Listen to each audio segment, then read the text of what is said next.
So thanks so much, John, for that intro, and I'm excited to be here. Thank you all for giving me the opportunity to talk today. I see some familiar faces and I see some new faces, so I'm excited to talk a little bit about this subject. I love the idea of your talk. I'm looking forward to your talk, John, in the future about does God exist? And that's something that I hope to make a compelling case for yes today. I want to take a look at germ theory and how it meets up with Leviticus. So if you are listening right now or maybe listening in the future and you say, I'm not so sure that God exists, I would love to explore that a little bit. I'd love some answers for that. Well, I ask you to consider the case that I'm going to make today. Think about that. And I'm praying that God will be speaking to you through it. And if you've been a believer for a while, congratulations, you came to a talk on Leviticus. That is, so you do that reading plan, right? And you get to your yearly reading plan. Genesis is great. Exodus, okay, yeah. And then you hit Leviticus and plan dies. Like you're done. You're like, I can't get through this. And you're just done. So I'm hoping you'll be able to push through Leviticus now and see it in a new light. So I hope this provides some things for you to use maybe in apologetics in the future and some things to look into now to shed some new light on it. So there's this beautiful thing that happens with germ theory and Leviticus when you take a look at all of the commands, all the laws in Leviticus that we see.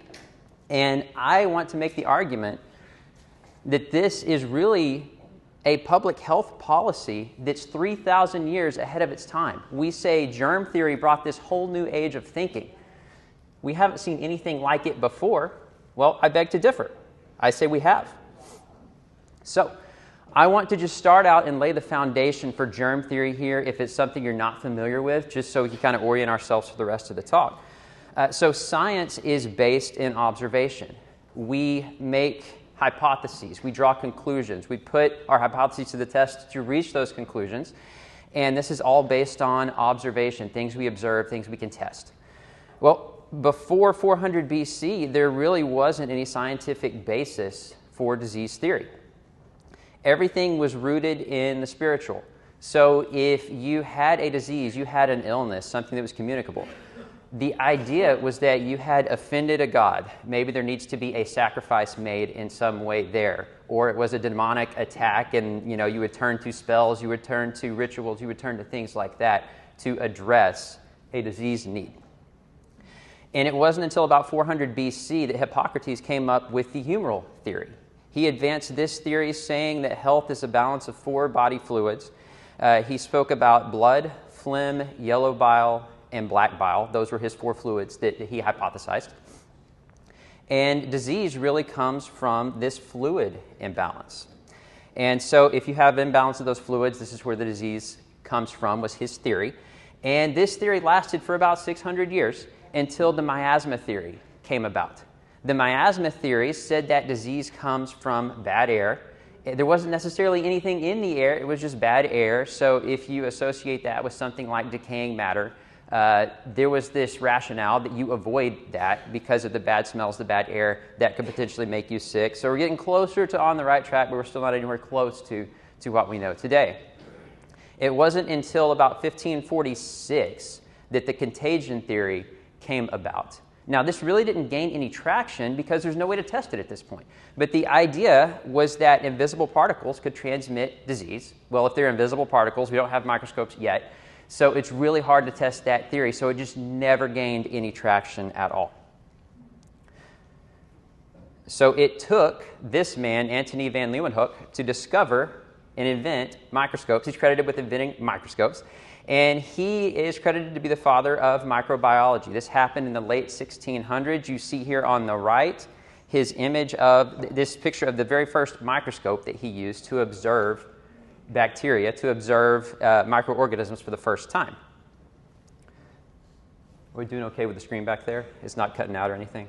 It's flickering a little bit. Okay, I keep catching it in the back of my eye, so I'm not sure. So in the late 1600s, he was able to observe microorganisms for the first time. So now microbiology is an observable science where we can form hypotheses. And fast forward 200 years, Louis Pasteur comes onto the scene. And through his spontaneous generation experiments, he's able to prove germ theory, render miasma theory, completely incorrect, and he now makes the argument, this obsolete theory, that germ theory is now the way to approach things, that microorganisms are actually the true source of infectious disease. And that's what we know today now. We know that there is a microbial cause of disease, that there are pathogens, bacteria, viruses, parasites, things like that, that cause these transmissible illnesses. And they can spread through a number of ways, whether it be direct contact, through airborne particles, contaminated surfaces, or animal vectors. You see various ways that microorganisms can spread, make us sick, and how we can spread those to others. And this gave rise to germ theory and all the medical practices that we have today. So the rationale now, as we approach infectious disease, is that there is a chain, this infectious cycle that takes place where you transmit microorganisms from one host to another host. And there are several steps in that process. So now we can approach it to intervene at strategic points during the cycle to be able to limit the spread of illness. So this is where modern science steps in, modern medicine steps in. I'm sure you have seen banners like this all over the place from the CDC. How do we keep from getting people sick? Well, it's all rooted in germ theory and the idea that viruses, bacteria, parasites cause the illness. So now we know to cover our mouth when we cough. We now know to spray down surfaces to disinfect them, to wash our hands. And then this concept of quarantine comes into play of if you're sick, avoid others. And if you know someone who's sick, you probably want to avoid them. And so you just kind of try to keep that distance, right, to make sure that you don't get sick. So this is the foundation for modern medicine. And again, the argument would be it's completely revolutionary in how we approach infectious disease. And before that, there's nothing like it, right? Well, now, having that foundation laid, I want to talk Bible. So let's get into Leviticus. And I'm going to go ahead and lay some framework for Leviticus if this is new to you. So, kids always get the best graphics. So I thought, for Genesis, kids ministry, you always find the best pictures, the best graphics. So I stole this from kids ministry to put together this Genesis timeline for quick reference. So, God created heaven and earth and created Adam and Eve as the first people. Everything is good in the Bible, and sin enters the world, right? Sin enters the world. It brings about pain, suffering, illness, death, all of these things. All of creation is corrupted by sin, and God had this plan all along to bring Jesus into the world to fix that problem of sin. Well, we have to get to Jesus in the New Testament, so the Old Testament is this journey going through the Israelites, God's chosen people, and the lineage that God is going to bring Jesus into the world through. So Genesis is the beginning of that, where we see Abraham, Isaac, Jacob. Jacob gives rise to Israel, the nation. That is the nation that we all know who brings Jesus into the world, God's chosen people there. So Genesis is about the beginning of all of this. And at the end of Genesis, we see Jacob's sons and his tribes all end up in Egypt due to famine. So this is the beginning of the nation of Israel. Now they're in Egypt. They arrive at around 1876 BC and spend about 400 years in Egypt, and most of that time is spent as slaves to the Egyptian people. So this brings us to 1446 BC, when God sends Moses to lead the Israelites out of Egypt. And they cross the Red Sea and get to Mount Sinai. So we're still in 1446 here, Mount Sinai. It takes a couple months to make that journey. And this is where the Mosaic Law is given, and the book of Leviticus is part of that Mosaic Law. So Moses ascends the mountain, receives these laws. Leviticus focuses on the relationship between God and his people. It's a book for the Levites, the priests, which is why we call it the book of Leviticus. So this is a guide for priests to address impurity among the Israelites, because we know all have sinned according to the Bible. So there needs to be purity laws now to be able to reconcile with God and be able to have that relationship with him. So these ritual laws, these practices, are to allow people to be clean before God. So first and foremost, we look at this book as a book of ritual purity to wash away sins, to make ourselves right with God. But I argue there's something even more going on beneath the surface And I argue that this is really, secondarily becomes a medical journal in a way. It becomes a CDC manual, if you will, in a way. And for its time, this is the most amazing health code ever written. It's both ritual and physical cleanliness going on here. So the interesting thing, when you look at it, I'm reading through Making Observations, so some of this material is a little bit new. I haven't seen it presented elsewhere. Maybe it has. Some of this is some stuff you might have heard, but I'm going to try to kind of frontier into some new ground here. So if you look at this timeline and look at 1446 BC with the Mosaic Law, the most similar policy on this list as we step through time is actually 1877 germ theory. What you see in Leviticus reflects almost 100% the policies that come about through germ theory, which is amazing. We're talking an over 3,000-year gap here. No other culture has anything close.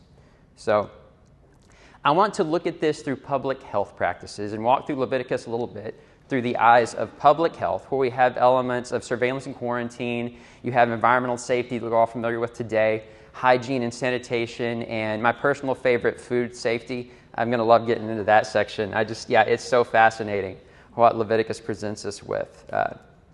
So I hope this is able to make a strong case here just as we look through it. So I want to start with surveillance and quarantine, and truly amazing what God is doing here in Leviticus 13 and what you see in the book of Leviticus. So surveillance starts with inspection and awareness, and the priests take on this physician role in ancient Israel.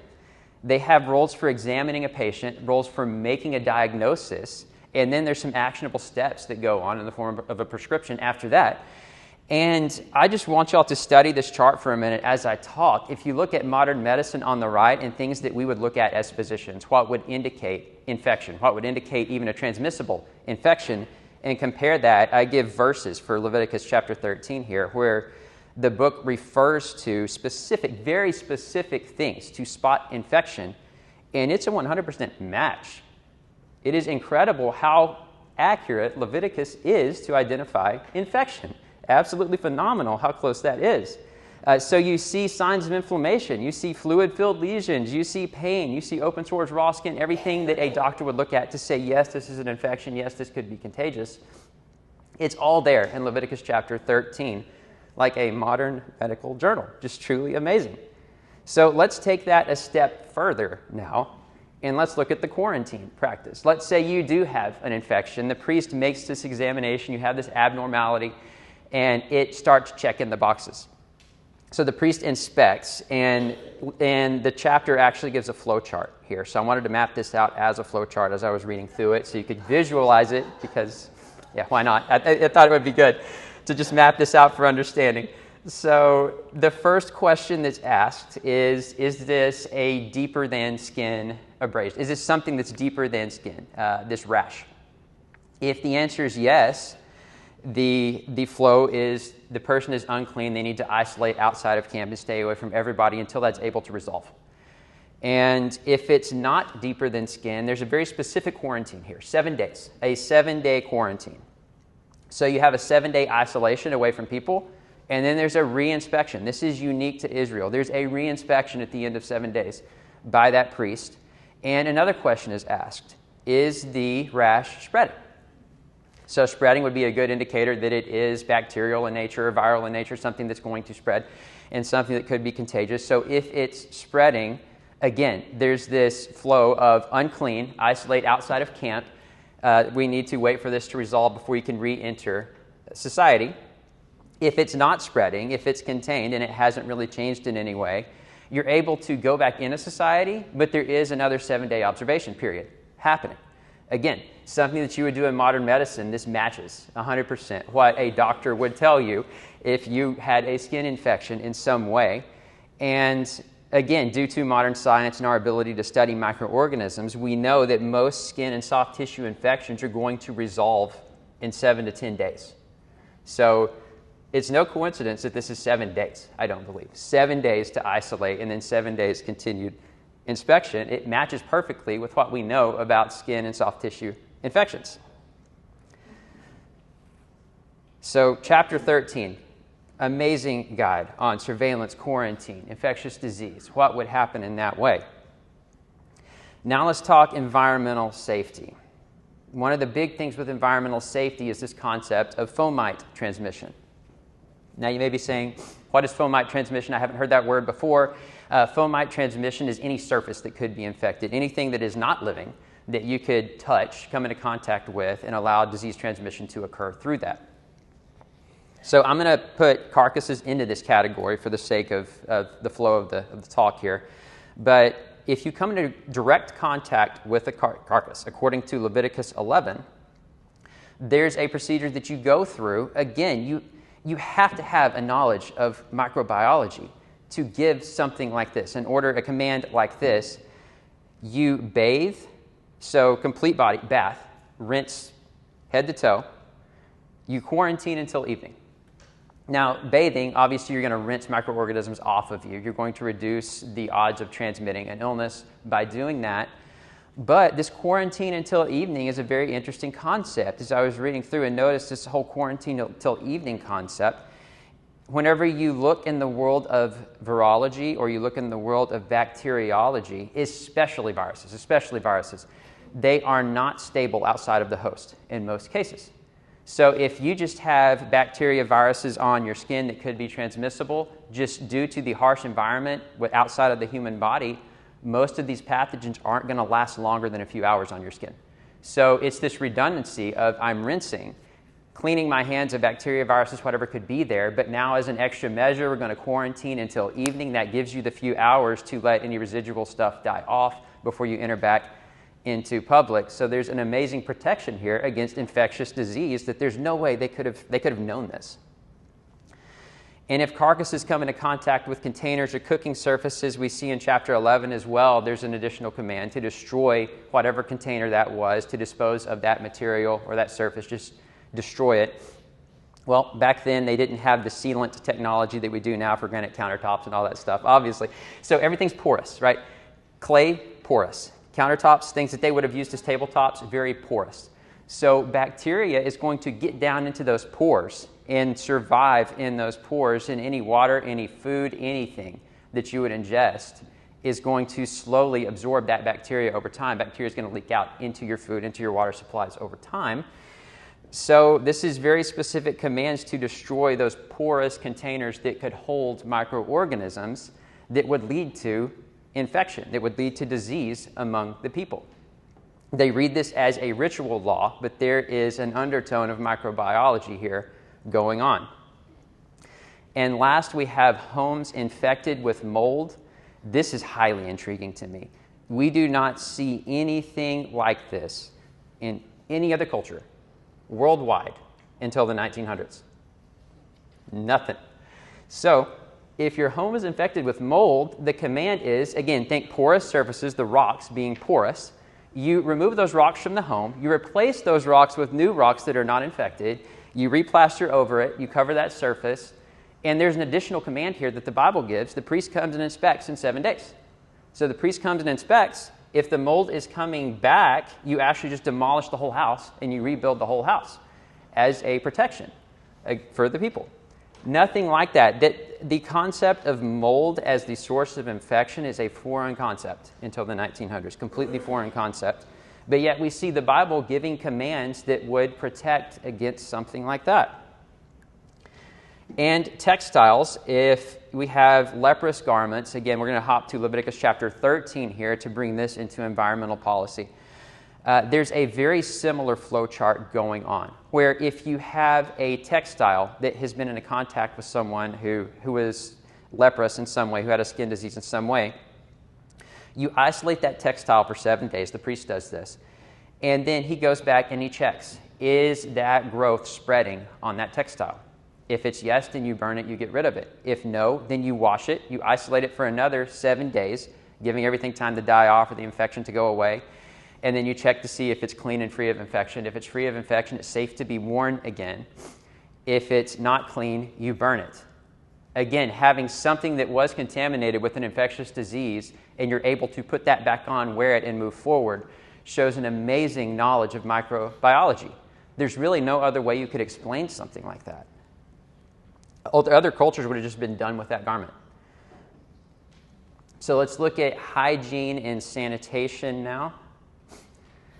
Starting off with hygiene, the command in Leviticus 15, this concept of hand washing was a foreign concept until the 1900s, because now we know about microorganisms and what soap can do and all of those things.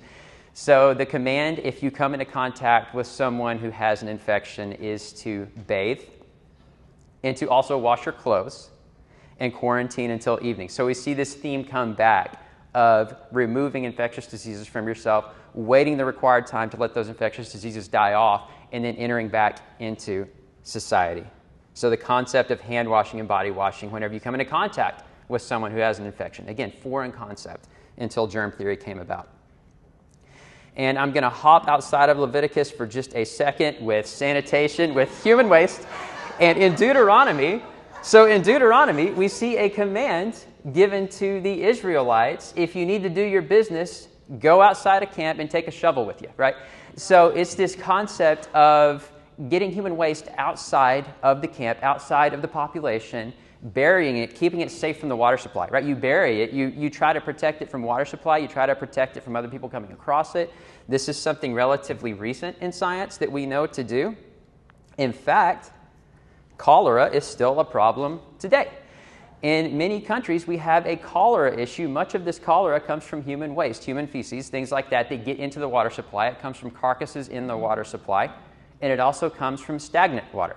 Well, it turns out there's some guidance on stagnant water versus running water in Leviticus as well. In Leviticus chapter 11 and 15, we see this concept of if the water is flowing, if it is running, even if it has a contaminant in it, that water is safe. Well, again, to make that observation, to make that command as public health policy, you have to know quite a bit about microbiology. You have to know the source of infection, and you have to know that water is going to carry that away if it's flowing, but if it's stagnant water, you don't want to drink it because it's just growing bacteria and algae like crazy. So just an amazing association there going on with water safety and Leviticus and germ theory and how all of these things come together. And the last category, I want to talk a little bit about food safety. This is something that I haven't really seen an argument for before. So I'm excited to get into this. If you see any inaccuracies, please let me know, and I hope it serves as a starting point for conversation in the future. But I want to explore this because it's not really something that I've seen before. So let's jump into Leviticus chapter 11 and talk through some food safety. So right in the beginning, we see guidance for livestock. Now, livestock, the specific commands given are clean animals are cloven-footed and animals that chew the cud. So think cows. I put a picture of a cow up here, just an example to have this conversation of whenever cattle graze, they're grazing grass. Grass in the world of microbiology, you think that's going to be clean. They're not just eating anything and everything like a pig would. They are eating specifically grass, which is not going to carry a whole lot of pathogens that we need to be worried about. Well, let's take it further. An animal that chews the cud. This distinction is quite interesting, that God would make this distinction, that the book of Leviticus would make this distinction, because when you look at clean, cloven-footed chews the cud versus unclean, the specific examples that he gives, the only way I can rationalize this, the only way I can apply logic to this, the only delineating factor is microorganisms, microbiology. That's the only way I can rationalize this. So animals that chew the cud, they have typically 4 segments in their stomach, 4 compartments in their stomach. So they eat the grass, it goes into the rumen of their stomach, and they intake a lot of grass. So this grass sits in there typically for 24, 48 hours at a time as the microbiome, all the bacteria in there work on it, digest it, process it. So you're getting a lot of exposure to enzymes. You're getting a lot of exposure to acid that's going to break down other bacteria. And there's this competition effect going on. So microbiomes, what happens is you have a bunch of good bacteria in your gut and pathogenic bacteria that may come in. The good bacteria actually outcompete the bad bacteria. So more exposure time to that eliminates more bad bacteria that could cause illness. And then, again, this is the distinction of chewing the cud. What do these animals do? They regurgitate this a little bit, chew on it as a cud, to digest it further and take it back in. Well, when they take it back in, the next few compartments of their stomach are highly, highly, highly acidic. So any microorganisms at that point are going to get wiped out by the acidic environment in those stomachs. So very amazing distinction made here. And when you look at the unclean animals specifically, take pigs, for example, something that the Bible flat out says, pigs, camels, rabbits, and rock badgers. Pigs, very similar to humans, so any pathogens that they carry are going to be easily transmissible to humans. I mean, think swine flu. You don't have to go much further than that to know that pigs can transmit illnesses to people quite readily and quite easily. They only have one compartment in their stomachs, and pigs eat anything. Absolutely anything. Pigs will, whatever you put in front of them, they're going to eat. So again, most of the food they're taking in is going to have a lot of pathogens in it that could be transmitted to us. So pigs being unclean, again, the only way I rationalize this in my head is there's quite a knowledge of microbiology here going on. Camels, you might scratch your head on that one for a minute, but camels, we've learned somewhat recently in the last few decades that they are a big source of coronaviruses. In fact, MERS, Middle Eastern Respiratory Syndrome, very close relative of SARS, camels carry that. So I think there's some protection there going on. The last thing we want is a coronavirus outbreak, right? The last thing we want. And rabbits, if you have heard of Francisella tularensis bacteria, tularemia, rabbit fever. This is a very severe illness that rabbits carry that we really want to avoid, that's transmissible, very severe for people. And then there's rock badgers, and I have to admit on this one, I'm like, what, rock badgers, really? I've got no clue with rock badgers what's going on here other than they're subterranean. So if any of you are experts in rock badgers, I would love to hear your thoughts on what's going on here. But I believe there's a connection there to their subterranean nature, maybe, and some of the things that they would eat and the way that they live that would make them unclean. But again, this ties back to microbiology. So that's livestock. Now, the next section of Leviticus chapter 11 goes into seafood, and this could be one of the most fascinating things because the distinction that's made, and you wouldn't think about this at first until you really start processing it, the distinction for clean and unclean, if it's a clean fish that's safe to be eaten, it has fins and scales. Well, think about all the fish that have fins and scales versus the seafood that doesn't have fins and scales, and something beautiful starts to happen here. You think unclean being bottom feeders, think catfish, animals like that, or filter feeders, shellfish, right? So you think shellfish. There's an interesting distinction going on here. And then your fins and scales fish are going to swim on the surface. Now, my wife did mention, well, what about whales, dolphins, animals like that? Well, I don't think they were doing much whale fishing in this time. So I really don't think it was a concern in the time of the Israelites then. So, think smaller fish that you can get in with a net, things you could get in with a net, and start to draw that distinction. Of bottom feeders are going to be eating a lot of waste, decomposing waste on the surface. They are scavengers. They're going to eat a lot of just nasty stuff that you probably don't want in your system that they're going to carry. So think eel. They're a major source of cholera. Catfish are a major source of salmonella if you don't cook them properly. So there's a lot of disease potential in these bottom feeding animals. Bottom feeders can also carry toxins from algae, heavy metals, things like that, so think mercury poisoning. And now filter feeders, this is fascinating. The whole methodology for how a filter feeder works, how they eat, this little diagram right here, they take in lots of water, just lots of water, and they're filtering out algae, they're filtering out bacteria, they're filtering out plankton, things that they can break down and eat. And they're expelling clean water out. So they are the catch-all of the ocean world, and because they're the catch-all of the ocean world, you could only imagine what they're going to be carrying. So the major things, salmonella, clostridium, shigella, listeria, E. coli, and that's just bacteria. Then you look at parasites, giardia, cryptosporidium, roundworms, huge source for all these things if you don't process shellfish correctly and if you eat them raw. So again, I don't know about you guys, but just looking through this, the knowledge of microbiology you would have to make this distinction is just fascinating. And even to take it a step further, let's look at algae. Shellfish take in a lot of algae, and that is probably too small to read, but I will summarize it. We have a CDC chart here today that the CDC warns us. If you're taking in shellfish, if you're eating a lot of shellfish, well, shellfish consume a lot of algae.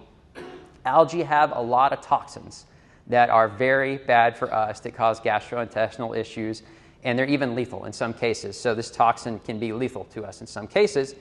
And out of all the algae toxins that we could take in, there's a list of 6 possible causes here, and 5 of these are directly linked to shellfish. So I don't think it's coincidence that God was instructing his people to stay away from shellfish.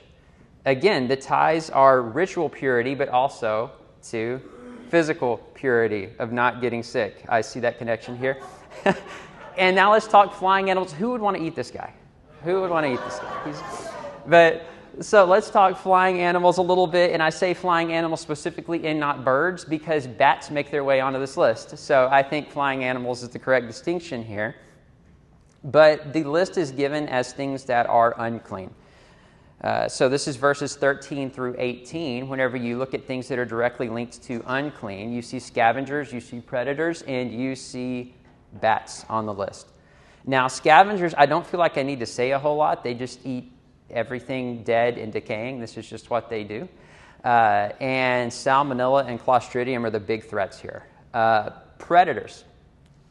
They're going to eat rodents, which are going to carry a number of illnesses. A lot of the time they eat rodents, they take in roundworms and tapeworms. They don't get rid of those roundworms and tapeworms. So this is a source of roundworm and tapeworm infection. And owls also carry histoplasma. If you've heard of histoplasmosis, this is a terrible fungal infection of the lungs that you absolutely do not want. And owls can carry this and transmit it to people. And bats make it onto this list. And just to list off a few that I feel like I don't need to explain: Ebola, coronavirus, and Nipah. So viruses that, again, we want to avoid. We want to avoid these viruses and anything that bats could carry. So when you look at unclean and then all the other birds that are not named, you start to wonder what could have been the deciding factor for why these animals are on here and the other animals are not. Well, the connection, again, if you're following the theme, there has to be an amazing knowledge of microbiology going on here to be making these distinctions. And we conclude it with rodents and lizards, kind of this just random category at the end, verses 29 and 30, where you see a few animals pop onto the list that really aren't categorized anywhere else. Rodents and lizards, I feel like this chart speaks for itself. Mice and rats carry over 35 known diseases that can be passed to people, such as quite a few I worked with, like Lassa, some of those, right? Those will pass on to people, and they are highly pathogenic. You don't want any of these. There's a chance of lethality for all of them. And they come from rodents. And I think in the bacterial world, if we're not just talking viruses, well, there's this nasty one called bubonic plague that you really probably want to avoid as well. So rodents, big source of disease. Fascinating that it's mentioned along with these other animals. And then lizards, you think, what's the connection there? Well, lizards have just about the dirtiest mouths on the planet. In fact, I'm pretty sure lizards carry just about every bacteria known to man in their mouth. It's amazing how many species of bacteria you can identify from a lizard's mouth, which is why if you get bit by a larger lizard and it breaks skin, you're going to be on a half dozen antibiotics for a very long time because you have to worry about all the infection they could bring. So continuing the trend here of what we see just oozing throughout Leviticus, there's a knowledge of microbiology that's just fascinating, just absolutely fascinating. So going through all of this, I hope you've seen all the amazing ways that Leviticus has put this policy together to point back to God, in my opinion. And, this health policy was really put to the test when you look back at a big moment in history and we talk the Black Plague, right? So we look at Black Plague, and this is one of the drawings that came about during the Black Plague, and this is a picture depicting the Jewish people being persecuted during the Black Plague. And you ask, why were they being persecuted? Well, the Jewish population during the Black Plague was the least affected people group in all of the area. They were not affected very heavily by Black Plague. In fact, because they were so unaffected by Black Plague, everyone thought that it was biological warfare, and they thought the Jews were doing something to them, that they were the source of the infection, so they were persecuted over it.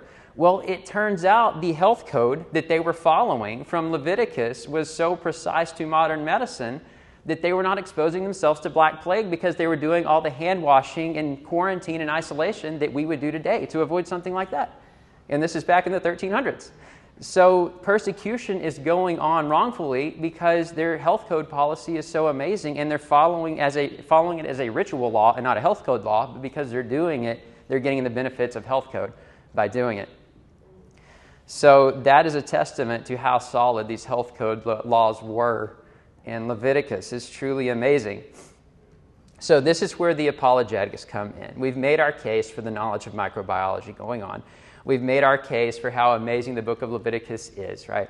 So let's look at the sources of inspiration for the book of Leviticus. Let's go through the 5 most likely. Is this God? Is this man? Well, let's talk Egypt. I say Egypt because the Israelites spent 400 years in Egypt directly before receiving these laws.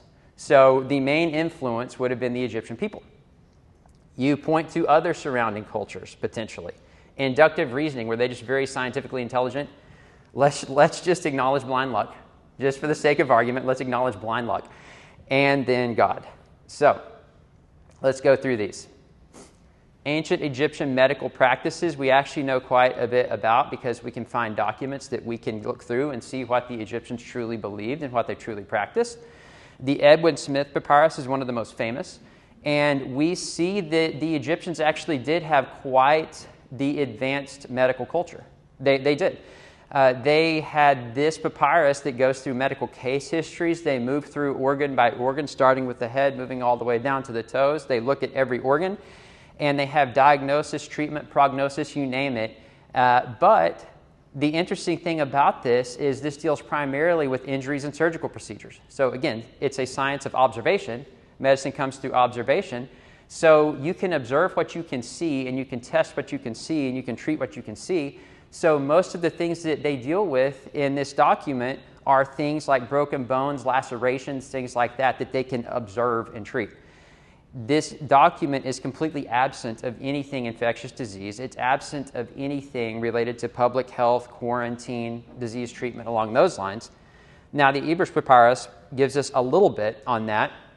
There are plant-based remedies that they describe there. If someone is sick with something, there's this herbal remedy thing going on there. But they believe that the disease origin was mostly spiritual. So the main source of treatment that you would find in this infectious disease policy that the Egyptians have points back to spells, points back to rituals, points back to things like that, because they believe that they offended a god or it's a demonic attack, and that's why they're sick. So there's really nothing along the lines of quarantine. There's nothing along the lines of the practices that we see with Israel. So if you look at that, if it will advance, why is it not advancing? There we go. Just comparing the practices of Israel versus Egypt, they're not really all that similar at all. When you look at the public health side of things, there's really no similarity there. Now, I put check marks for bathing and for priests as examiners because Egyptians did have priests as examiners, but they didn't go about it in the same way. They turned to spells. And bathing was a general practice in Egypt, but it was because you're physically dirty, you don't look good, so you rinse the dirt off of you and you go on about your day, right? This has nothing to do with like a ritual purity. This has nothing to do with responding to the threat of transmission of disease. This is just a general bathing that they do. So I'm going to be generous and give some check marks here. But at the end of the day, I think it's safe to say that this Levitical code did not come from Egypt. The influence just isn't there. So you say maybe other surrounding cultures. Let's bring in the Hittites, the Canaanites, the Philistines, the Amorites, Ammonites, all these people, even the Babylonians. Let's bring them into the mix because these people would have been directly around Israel. Well, argument one, they've been in Egypt. They haven't been interacting with these people. They haven't. They haven't encountered them. Whenever they receive the Levitic laws, they make this journey, as indicated by the red line here, down to Mount Sinai. They haven't ventured up into Canaan yet at this point to interact with these people. So it's highly unlikely they're receiving any influence from these people to form these policies because they've been in Egypt for 400 years. So that's one argument. Argument two would be even if they had come in contact with these people and they had traded technologies in some way, which is highly unlikely based on how we read the Bible and interpret what the Bible says, and just knowing the history of it, these people did not have any medical practices whatsoever. None of these people did, outside of the Babylonians. The Babylonians had a crude form of soap and animal fat that they would use, but that's about the only similarity you're going to see. The rest of these peoples did not have any medical application whatsoever that would reflect what's going on in Leviticus. The closest thing you get is with the Hittites, who did have a ceremonial washing before they did a ritual, but that's about it. That's the one connection that you would see there. So I would make the argument that this did not come from other surrounding cultures either. So maybe inductive reasoning, right? Let's give that a shot. Well, I would argue there's no way you could come up with the book of Leviticus and the policies and laws that it gives without having a knowledge of germ theory. There's just no way you're going to make those distinctions. No way. They don't have a history of broad scientific tradition. It's not there. You don't see scientific advancements in other areas of the culture. So is it likely that they came up with this? No. In fact, I would say they didn't really have a lot of time for creative thinking because for 400 years they were serving as slaves. So there's just no possibility that that would have gone on. And just to take that argument a step further, the Levitical laws are written as a religious ritual purity document. If this were medical knowledge, if this were distinctions being made based off of medicine, you would see that language being used in the writing. You would see it written as a medical document. You would see the arguments flow based off of observation in theory, not necessarily something that is a ritual purity thing to build a relationship with God. So this is a religious document first and foremost that shows no signs of knowledge of medicine. So I don't think inductive reasoning is a fair assumption to make. Now let's just give blind luck a shot. Well, if none of that works and you say it can't be God, then it had to be blind luck. Well, let's look at blind luck. These are very specific laws. They're very consistent. They form an amazing system that comes together to protect the people. And the level of detail and preciseness that is there and the level of accuracy that's there, blind luck has a hard shot. But let's give it a very, very, very, very generous look. Very generous. I'm going to be as generous as I can here. If you put these main features into a policy and you say, what are the odds that a civilization would have landed on these 6 things? Start out with washing. Yes, washing is a thing that cultures do and have done in the past. It's there. They didn't necessarily wash as protection from infection, but there was washing that went on generally. So the odds of a culture landing on washing in some way and linking that to infectious disease somewhere along the way through observation, we'll give it a 30% chance. I think that's very generous, a very generous 30% chance. And then quarantine, food safety, and waste disposal, I would give a 5% chance being extremely generous, because you really don't see quarantine until kind of the medieval period. You don't see quarantine, and it was more of a knee-jerk reaction of you're 6 days away from me. It wasn't really a public health policy that was issued. Everyone needs to quarantine to avoid getting sick. So even that, I think 5% is generous, but we'll give it 5%. Food safety, you don't see any element of food safety in any culture for thousands of years after Israel. Waste disposal, again, we still have that problem today. It's one of those things that for public health policy to adopt waste disposal, it really took germ theory coming about to come up with that. So again, a generous 5%, I'm going to give it. Re-examination did not exist outside of the Israelites until germ theory. So again, generous 3%. And mold inspection, they were the only ones to do this. So I'll cut that down to 1%, but I think I could make an argument for that to be much, much, much lower. And if you just take these percentages at face value, being extremely generous to blind luck, 1 in 89 million. I mean, it's just, and if you tighten those numbers up, if you tighten those statistics up to what I think they really should be valued at, this number gets much, much, much, much bigger. So 1 in 89 million being extremely generous that this is blind luck. So let's eliminate everything else, any other argument you could make. And I think this makes a very strong argument that the only way you could arrive at anything like this that reads like a modern health manual is it's got to be God. The creator of the universe, right, would give you a policy that only he would know about, an awareness of microbiology that only he would know about. You could only get this level of accuracy if God exists and he really did influence this writing, he really was speaking to Moses and telling him what to write, in my mind, that's the only way you can land on this. So, again, that's where we'll end the talk for today, is it points back to God. So I hope if you're questioning the existence of God, this speaks to you in some way. I know there are arguments you could make either way. And if you are a believer, I hope this provides you with some sort of argument to make moving forward for apologetics, or strengthens your faith, or maybe even now you want to read Leviticus now. Maybe it's a book that you'd be interested in visiting. So with that, I'll open it up.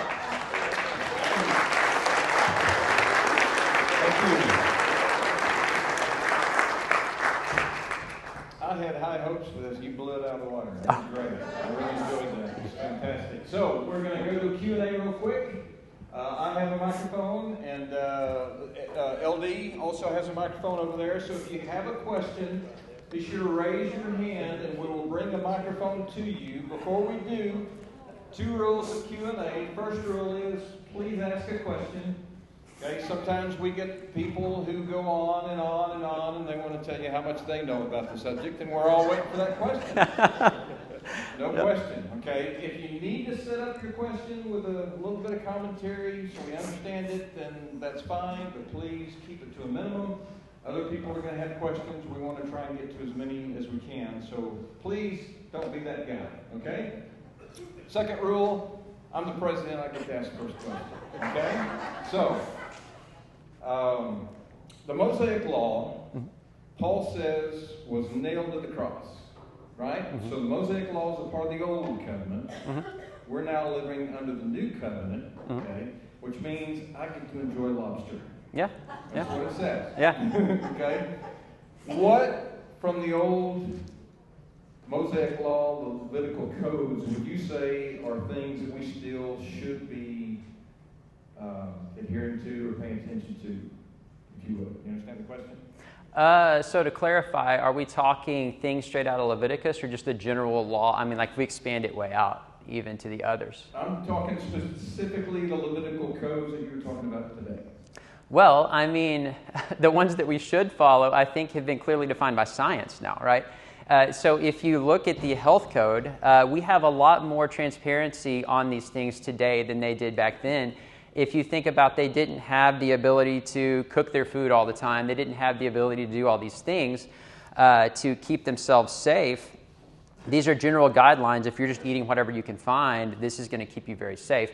But I think now, with the advancements of technology, you know, the Romans brought in a bunch of technology. Everyone's being more safe in their practices in general. So that I think that really opens up the door to be more, experimentative with your food. So if you want to eat lobster, if you want to do stuff like that, well, guess what? We have food safety laws now. We know the sources of those infections. And so we can kind of run with that. If you want to eat lobster, we have an FDA that can check that stuff out. We know the temperature to heat lobster to eliminate those things. So I think we have a lot of freedom there, where those protections we've kind of built into society now, not necessarily a Levitical law. Does that kind of answer? Yes. Okay. Excellent answer. Thank you. Okay. So again, raise your hand if you have a question. Right here. I have a question. I want to know, how did you come up with this? Were you just reading Leviticus one day and it all clicked?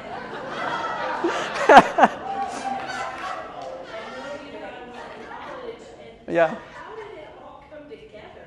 This is not normal. Just observations slowly over time. I mean, you see arguments like one of the first arguments I saw was quarantine. Growing up throughout the years of this concept of quarantine is very interesting.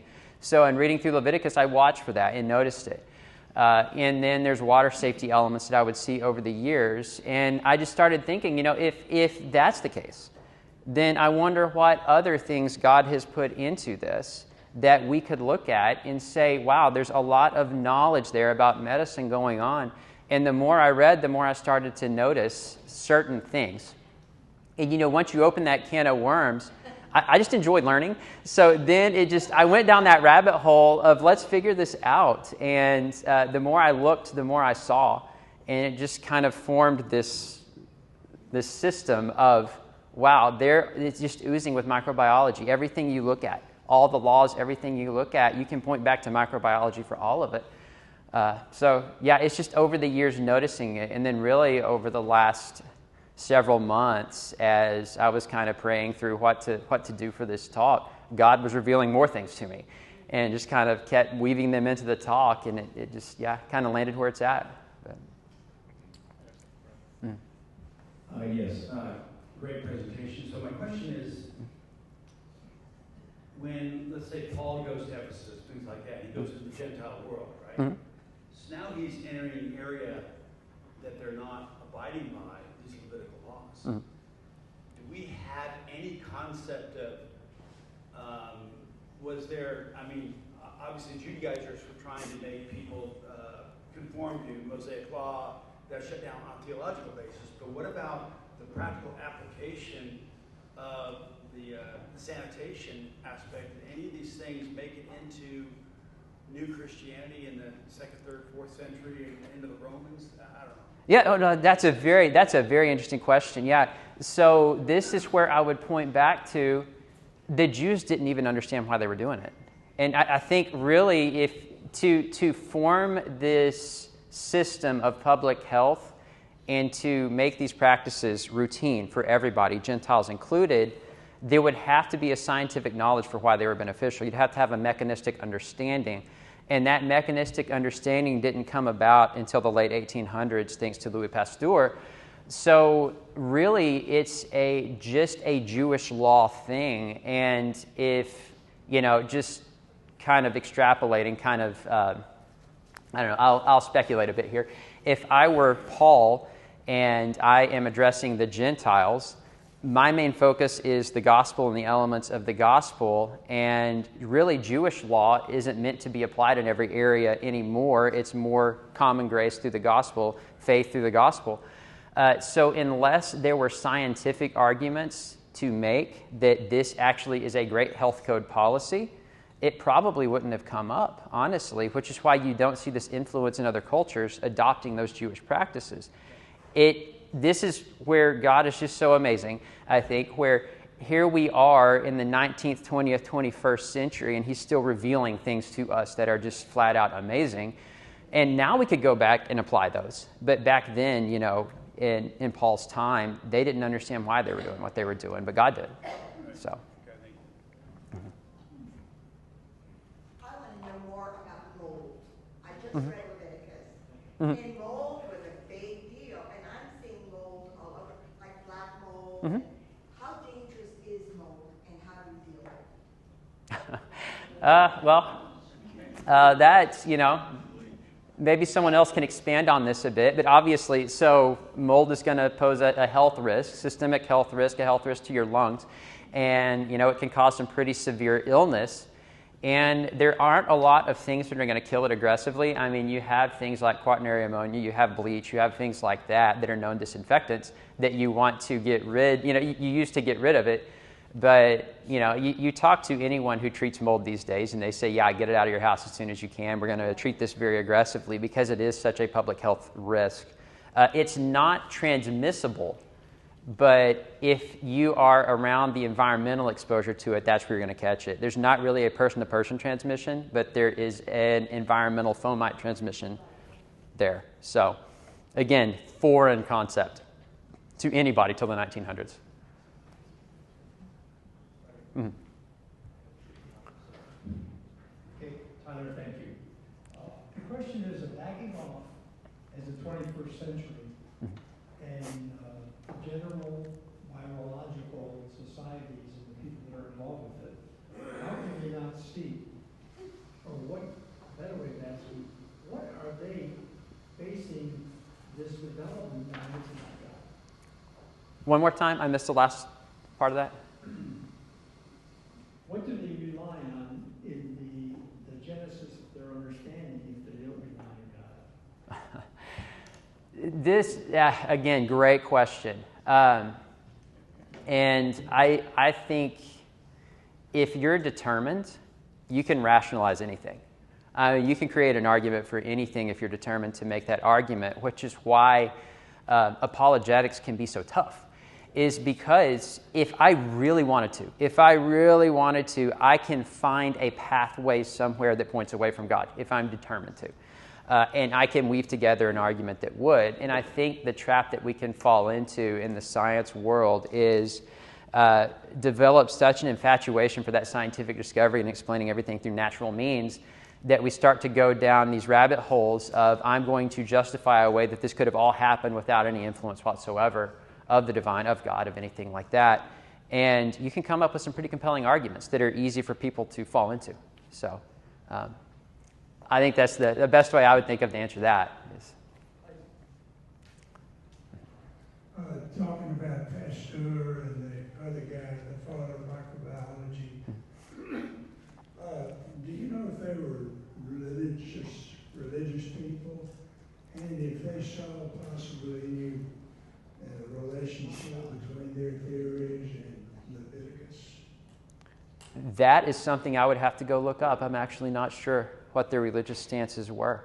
I never really looked at that. So I can't answer that, but I can definitely look it up and get back to you on that.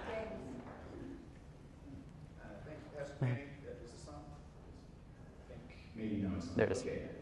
Thank you, Pastor Manning, for your reflections evidencing that there is a creator who understands his creation better than ancient peoples and probably better than we do.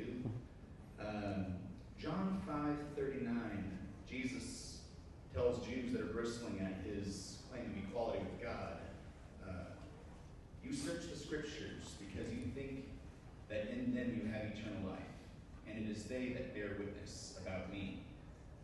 How does Leviticus bear witness about Jesus? Oh, yeah.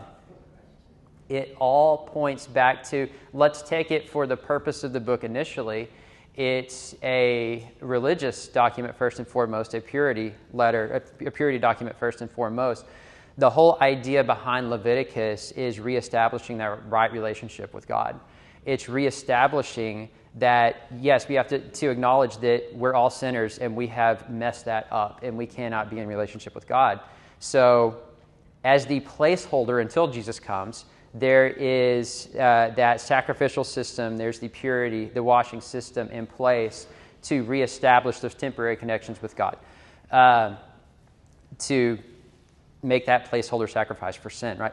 But it all points back to Jesus later as being the ultimate sacrifice, the ultimate solution to sin that God is pointing to the whole time. I think you could point to Jesus very easily in that way.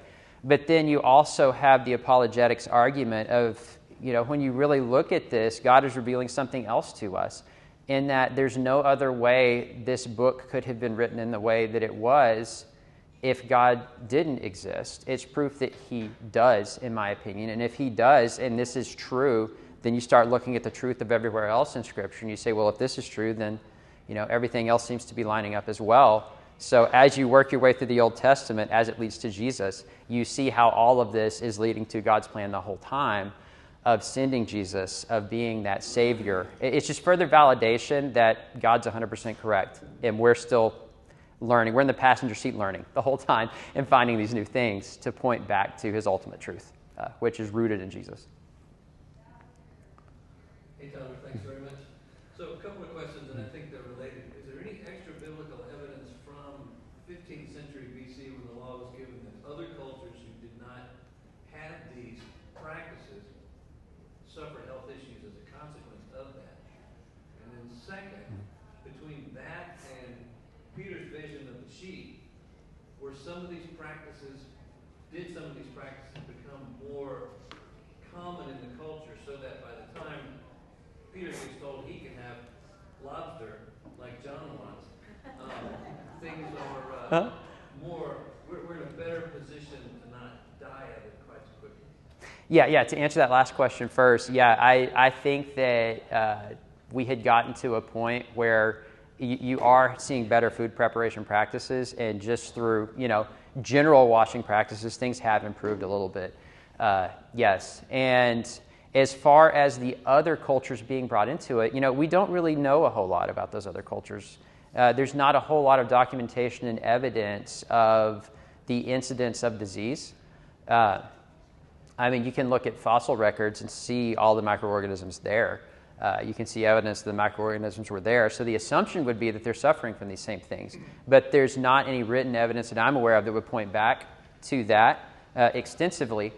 But I think the argument would speak for itself in that Leviticus has the knowledge of these things woven into it. Regardless of whether it's impacting the other cultures or not, you can see the protection put in place via the laws that would keep them more pure. I think the first evidence you really see of it that's well documented would be the bubonic plague, like I talked about, where you see the Israelites avoiding, the Jewish people avoiding the bubonic plague, whereas other cultures weren't. So, first of all, excellent presentation. And if we look at the concept of all the negative things that we talked about today, the pathogens and so forth, all of this is the result of the curse. Creation was created perfect. Humanity was created perfect. I think it's amazing, just like the psalmist said, fearfully and wonderfully made, that God would of course know the extent of the curse on physiology, and therefore he would know how to mitigate those things to a degree. It's not just so much that, he knew he needed to do certain things randomly that, would help out the Israelites. He understood down to every nook and cranny of our physiology.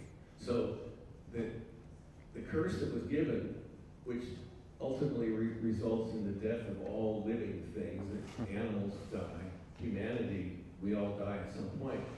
We die for many reasons. The how we die would not be discovered over time. What causes these things, and the DNA, and why some people die of heart failure, others get cancer. So the mere fact that in putting these laws forth into the Israelites law code, he knew every last thing that was cursed in the creation that could affect humanity at any point of, and all these rules about germs and germ theory. Mm-hmm. He's very aware of that. And I think that's just another, to your conclusion, that's another evidence of not only is there a God, but this God knows everything about us at our human level. Absolutely. And all those things were designed to mitigate those to a degree so that the Israelites could continue on, and ultimately the Messiah would come through that. So I think it's amazing. I agree 100%. Yeah, that's awesome insight. Tyler, over here. Yes. Have you ever had your findings in a discussion with molecular biologists, colleagues of yours that are not Christians or medical historians? These specific arguments, no. At the level of quarantine, yes. But a lot of these things, honestly, I kind of just through reading and observation over the last year or two noticed some of these things. I don't know if they've been arguments that you could find elsewhere. Google search, whatever, find some of these arguments elsewhere. But these are some things that are honestly relatively new that I'm starting to explore. So hopefully in the future, yes, but as of right now, no. To me, Leviticus is showing God's love for his people to protect them. Mm-hmm. But my question is, how in the world did Pasteur, the father of microbiology, how do you think he came up with these idea about I don't know, we don't know if he was religious, but how do you think he came up with it? Yeah, this is where scientific experiments come into play. His spontaneous generation experiment, the invention of pasteurization that we're familiar with, came from him. So it was the concept that you could apply enough heat to a liquid that it would kill off all the microorganisms in it, And the miasma theory, the other theories of the time said, well, you're still going to get sick because, it has nothing to do with that. Well, he proved that by heating up that liquid, you could kill off all the microorganisms in it. And as long as it stays sealed and separate from a source of external contamination, that it would stay safe and stay free of microorganisms.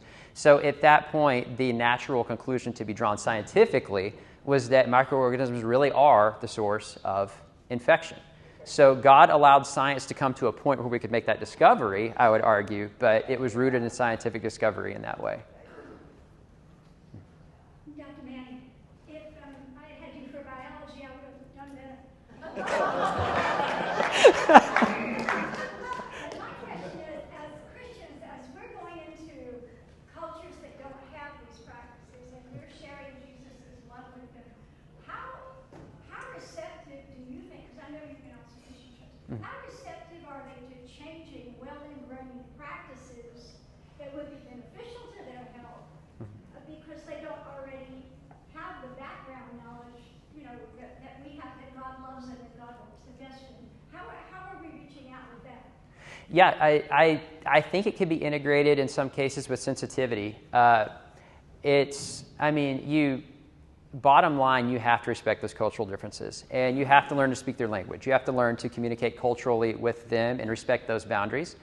But through collaborative efforts, through self-discovery on their part and some gentle guidance on our part, they can begin to adopt certain policies like that as they see fit. And we're always in prayer, we're always encouraging to move towards those practices. But if we force it and think that we know best and try to force it, a lot of the time that effort will fail because it wasn't their idea. It doesn't mesh with their cultural beliefs. So I think it's finding those ends with their culture to explain things in a way that they can understand and relates to their culture, and you can lead towards those changes for sure. Okay, one more right here. Pastor, very good presentation. I just want to let you know I Googled it, and according to Google, Pasteur was a devoted Christian. Awesome. Well, thank you for figuring that out. That's great. All right, there's your answer. Yeah, thank you. And Janice also did the same thing and confirmed that. All right. The other scientist that you mentioned, Von Leeuwenhoek? was Yes. also a self-identified Christian. Awesome. Right. So there you go. God working through that. That's amazing. Last question. Yes. Since I have not read, I love point counterpoint books. I love to hear both sides and then come to my own conclusion about what is the most compelling. Not having heard of any books that deal with this topic, how would you imagine a skeptic would respond to your presentation? And then how do you think you would respond to that skeptic? Oh, yeah. Okay. So I think the argument that would probably hold the most water